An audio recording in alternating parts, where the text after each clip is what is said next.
We are discussing cell cycle control, so I'm going to do the dance of the chromosomes to show you what happens during metaphase. Metaphase of the cell cycle, each of the chromosomes, so you have to assume that I am one chromosome at metaphase. I consist of two sister chromatids, genetically identical. My centromere is central, so I'm a metacentric chromosome, and I am about to line up on the metaphase plate. Condensin is keeping me as condensed as I'm ever going to be, and cohesin is attaching the two sister chromatids.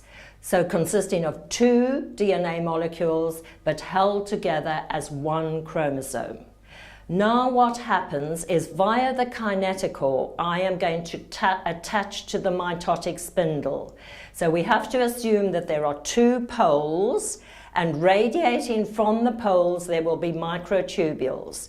They are dynamic, so they will be polymerizing, depolymerizing, polymerizing, depolymerizing.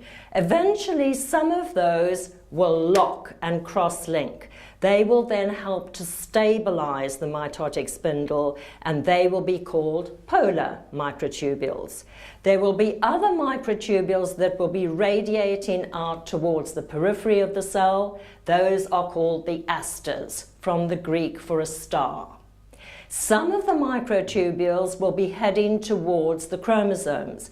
At this stage, the chromosomes are all over the place. But at the start of metaphase, these microtubules radiate towards the chromosomes and eventually will attach. So let us assume that a microtubule from this pole has attached to my kinetochore here. What happens now is this will be polymerizing, so it will push me this way.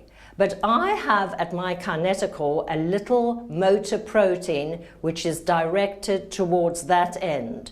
So my little motor protein will be pushing me this way.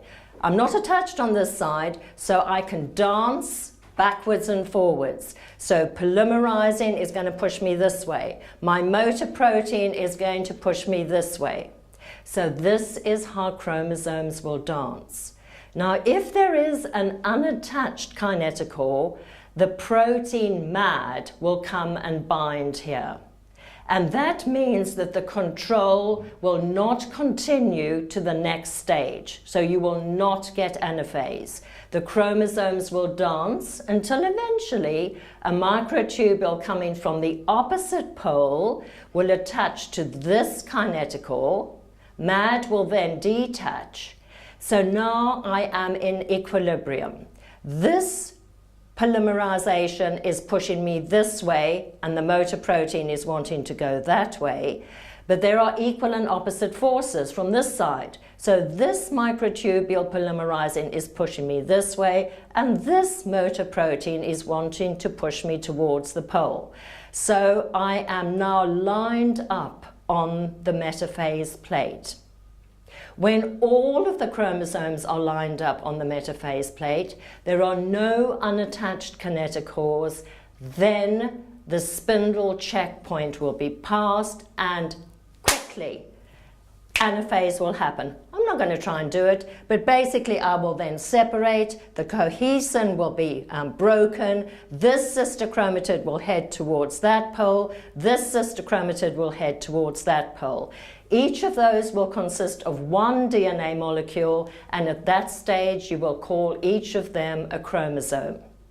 So remember, if this dance happens, so the chromosomes are still dancing around and anaphase occurs, then it could be that both sister chromatids, one whole chromosome is down here, and it ends up in this cell, and that cell misses that chromosome. This will then result in two aneuploid cells, and that's genetically unstable. So these control points are very, very fine. They make sure that every chromosome is lined up before mitosis progresses from metaphase to anaphase. Now you need to know the molecular detail about this. I once had an essay where I asked this in an exam, and a student wrote me a little note, said, "Oh, Dr. Lund, I remember you did the dance of the chromosomes, but I don't remember the detail." You need to know the molecular detail. So you need to know the players in the game: cohesin, condensin, APC, MAD, BUB, CDC20. All of these are players, securin, separase. You need to know what each of them is doing and be able to tell their story in full. Go for it.